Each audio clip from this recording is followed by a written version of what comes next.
Selamat datang di channel Pustaka Pagi, channel edukasi masa kini.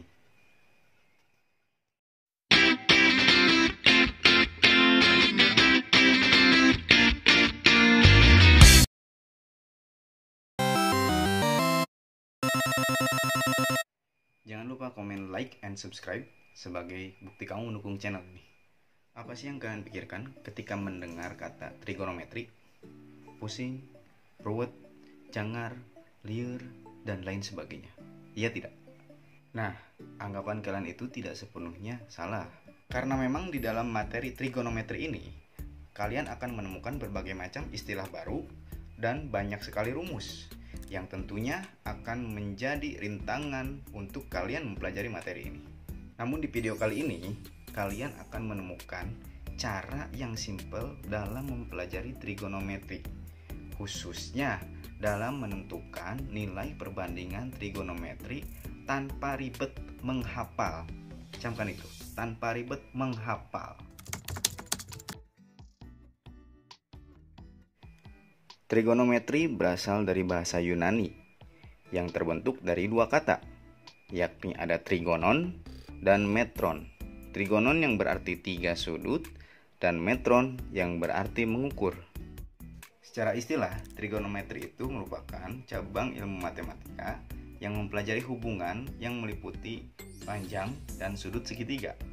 Trigonometri ini diperkirakan muncul pada abad ketiga sebelum Masehi dari penggunaan geometri untuk mempelajari astronomi.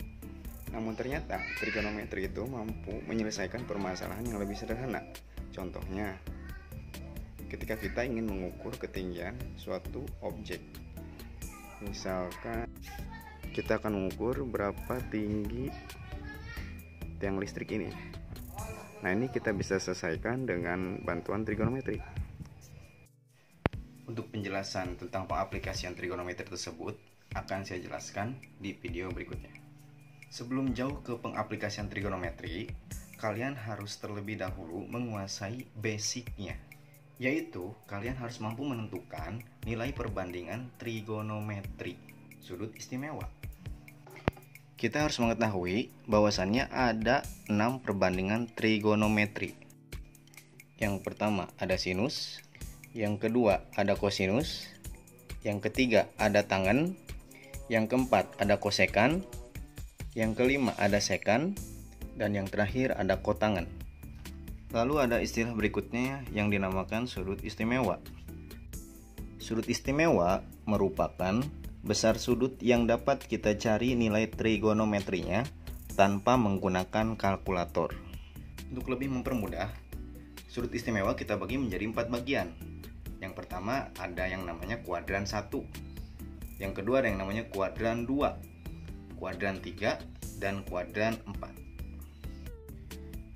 Di sini saja kalian sudah menemukan rintangan, ya. Kalian harus menghafal sudut-sudut istimewa. Tapi sebisa mungkin kita harus tahu triknya supaya kamu nggak pusing lagi. Kuncinya adalah kalian hanya harus menghafal sudut-sudut istimewa yang di kuadran 1 ini, ya. Ada 0 derajat, 30 derajat, 45 derajat, 60 derajat, dan 90 derajat. Lalu untuk kuadran 2-nya bagaimana? Ya, tinggal tambahkan saja 90 tambah 30 jadi 120. Ya. Lalu selanjutnya 90 ditambah 45 jadi 135. Lalu 90 ditambah 60 jadi 150. Lalu 90 tambah 90 jadi 180. Ya, itu cara mengingat kuadran 2. Cara mengingat kuadran 3 bagaimana? Lakukan hal yang sama. Berarti 180 ditambah 30 jadi 210. 180 ditambah 45 jadi 225. 180 ditambah 60 jadi 240. 180 ditambah 90 jadi 270. Hal yang sama dilakukan untuk kuadran 4 juga, yakni ada 270 ditambah 30 jadi 300. 270 ditambah 45 jadi 315. 270 ditambah 60 jadi 330. Dan yang terakhir 270 ditambah 90 jadi 360. Nah, kunci dari menentukan nilai trigonometri di kuadran 2, 3, 4 adalah kalian harus mampu menentukan nilai perbandingan trigonometri di kuadran 1. Nah, triknya seperti ini. Dan kunci dari menghafal semua nilai trigonometri ini adalah kamu hanya harus hafal sinus saja. Secara otomatis kalau kamu hafal sinus, kamu akan hafal semuanya. Ya, tapi ada syaratnya. Syaratnya kamu harus mau ngitung. Dan tapi ngitungnya nggak akan ribet. Oke, kita langsung mulai saja. Ya.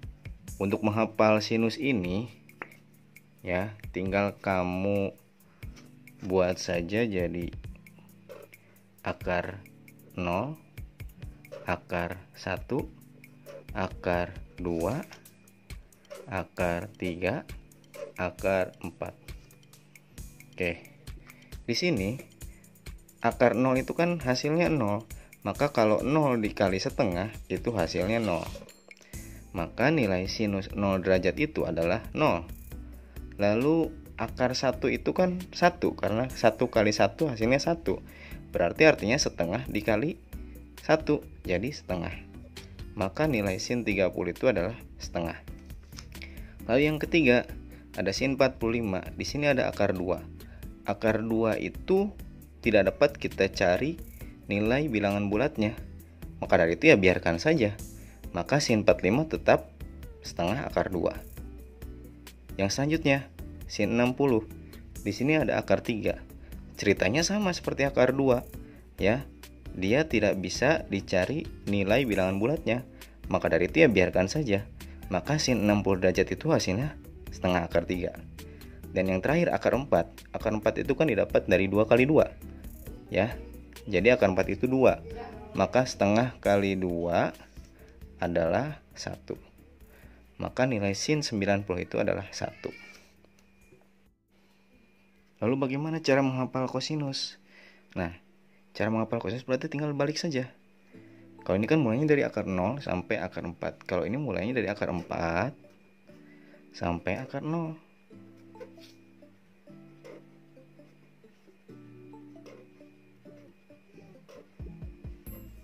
Ya.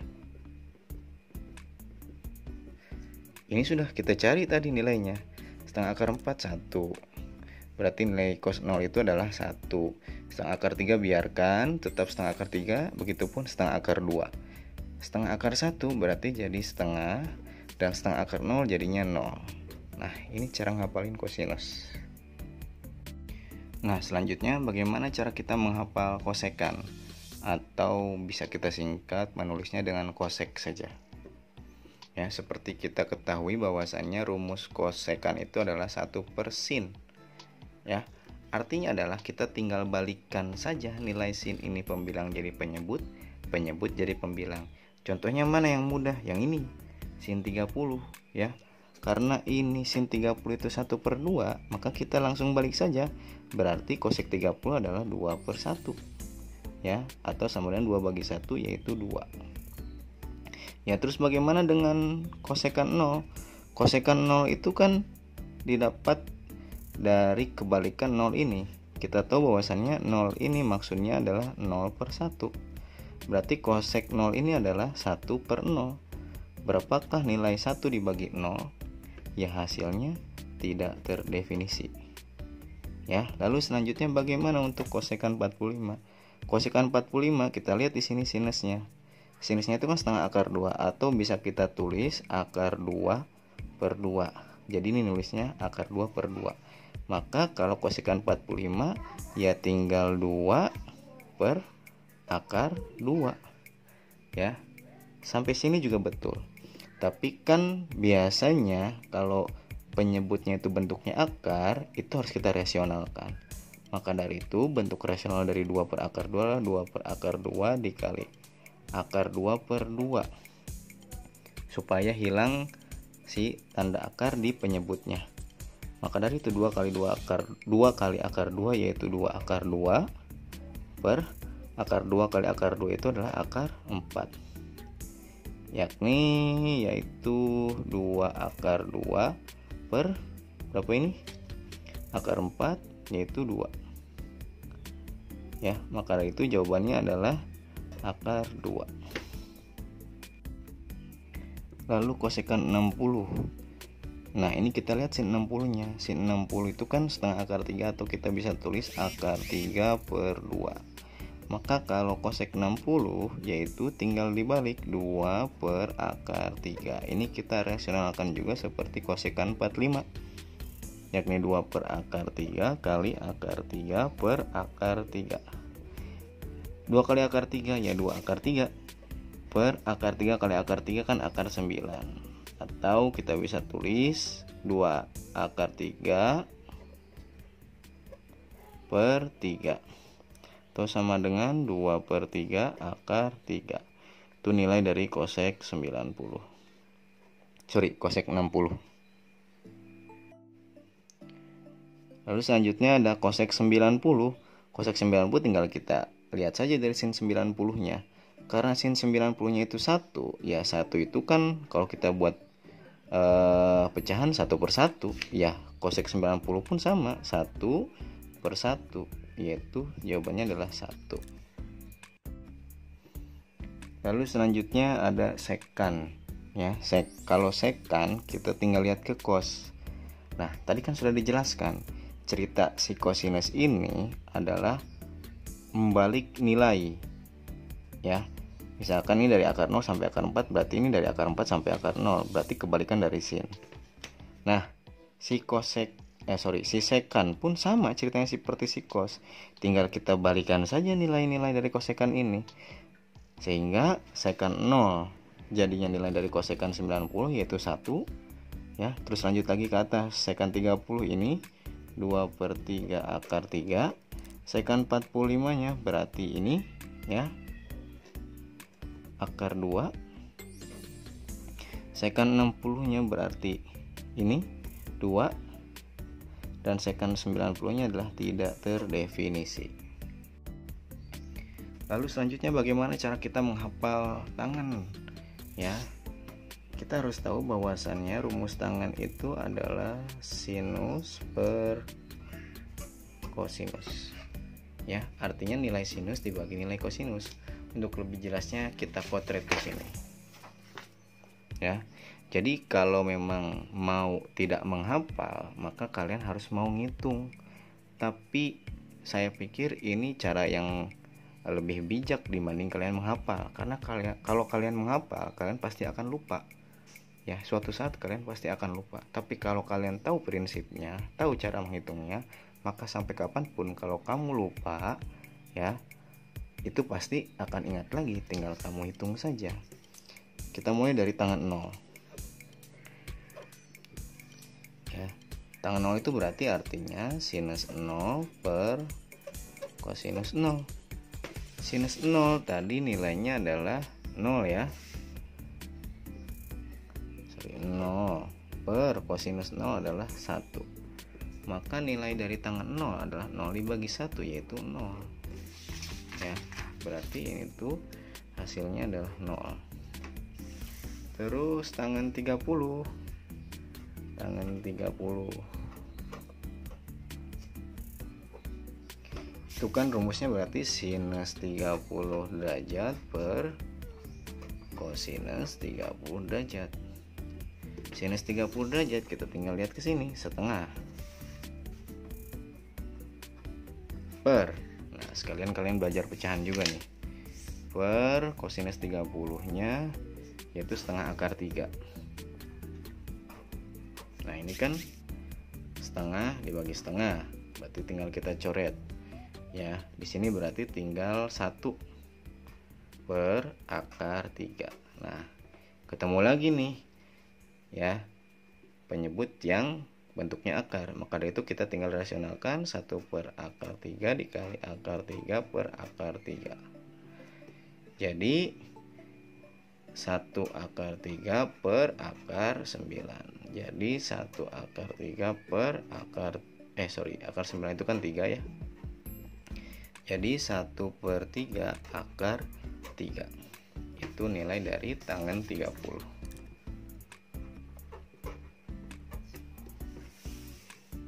Ini kok kayaknya yang ribet mah cuma tangan 30 aja karena harus merasionalkan. Yang lainnya gampang ya. Kita lanjut, tangan 45 derajat itu sama dengan sin 45 derajat per kosinus 45 derajat. Maka dari itu sin 95 derajat yaitu setengah akar 2. Sama nilai kosinus 45 juga setengah akar 2. Jadi, nah ini kan sama pembilang dan penyebut ya. Setengah akar 2 dibagi setengah akar 2 ya 1. Ya, maka dari itu tangan 45 itu hasilnya adalah 1. Lalu ada tangan 60.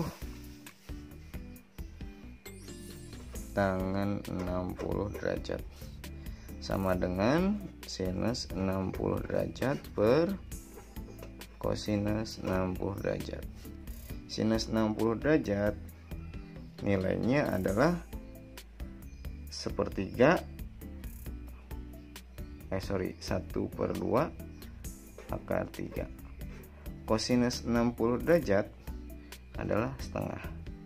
Ini kan setengah dibagi setengah tinggal 1, berarti ini akar 3 per sini kan di bawah ada 1 ya. Jadi akar 3 dibagi 1 ya akar 3. Dan yang terakhir ada tangen 90 derajat. Ya. Artinya adalah sin 90 derajat dibagi cos 90 derajat. Sin 90 derajat itu kan hasilnya adalah 1 dan kosinus 90 derajat hasilnya 0. Maka dari itu 1 dibagi 0 ya tadi tidak terdefinisi karena nggak boleh penyebutnya 0. Kita tinggal salin ke sini, ini hasilnya akar 3, ini hasilnya tidak terdefinisi. Lalu bagaimana cara menghafal kotangan? Kalau kotangan itu kebalikan dari tangen ya. Bisa kita tulis kosinus per sinus ya.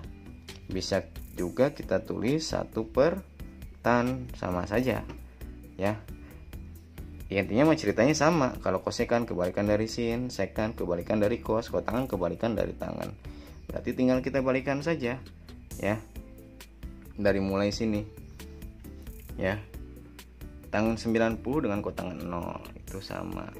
Lalu tangen 60 dengan kotangan 30 akar 3. Lalu tangan 45 dengan kotangan 45 1. Tangan 30 dengan kotangan 60 1/3 akar 3. Dan tangan 0 itu berarti 0, sama seperti kotangan 90.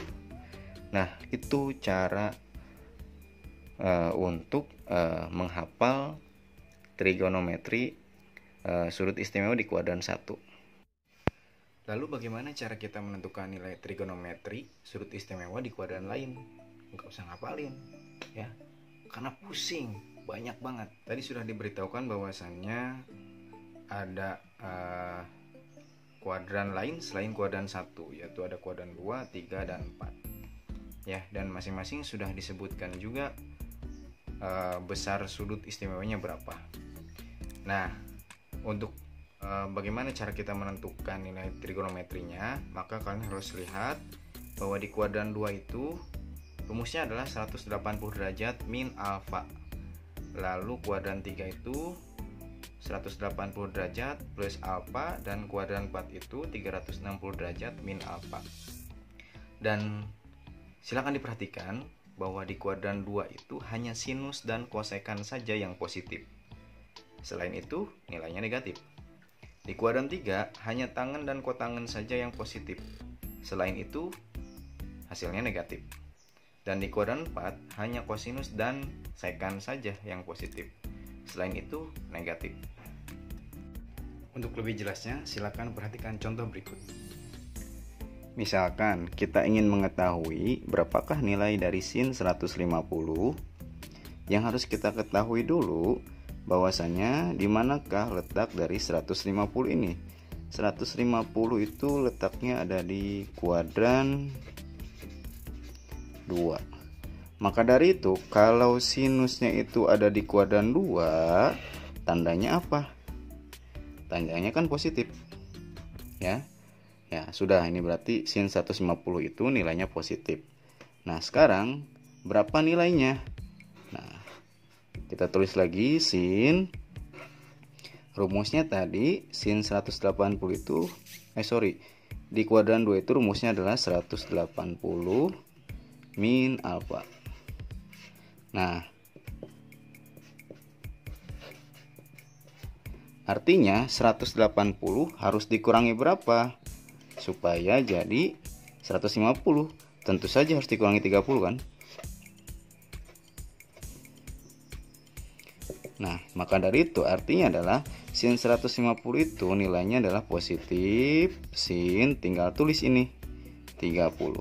Nah, berapakah nilai dari sin 30? Sin 30 itu kan hasilnya adalah setengah.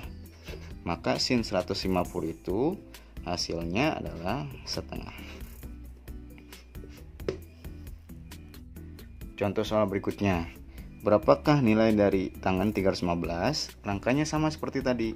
Kita harus ketahui dulu bahwa 315 ini ada di kuadran berapa. Ternyata 315 ini ada di kuadran 4. Maka dari itu, kalau tangannya ada di kuadran 4, maka tangannya bernilai negatif. Kenapa bernilai negatif? Karena kalau di kuadran 4 itu hanya kosinus saja yang positif. Kosinus dan sekan, ya. Nah, setelah itu kita tulis tangan. Nah, rumus dari kuadran 4 itu kan rumusnya adalah 360 derajat dikurangi alfa. Artinya berapa sih 360 harus dikurangi berapa supaya jadi 315? Berarti kan harus dikurangi 45 derajat. Maka dari itu nilai dari tangan 315 sama kayak nilai tangan, tulis di sini ya, 45. Maka nilai dari tangan 315 adalah negatif 1 karena tangan 45 itu kan hasilnya adalah 1. Sebagai evaluasi di pembelajaran kali ini, silahkan kerjakan soal-soal berikut.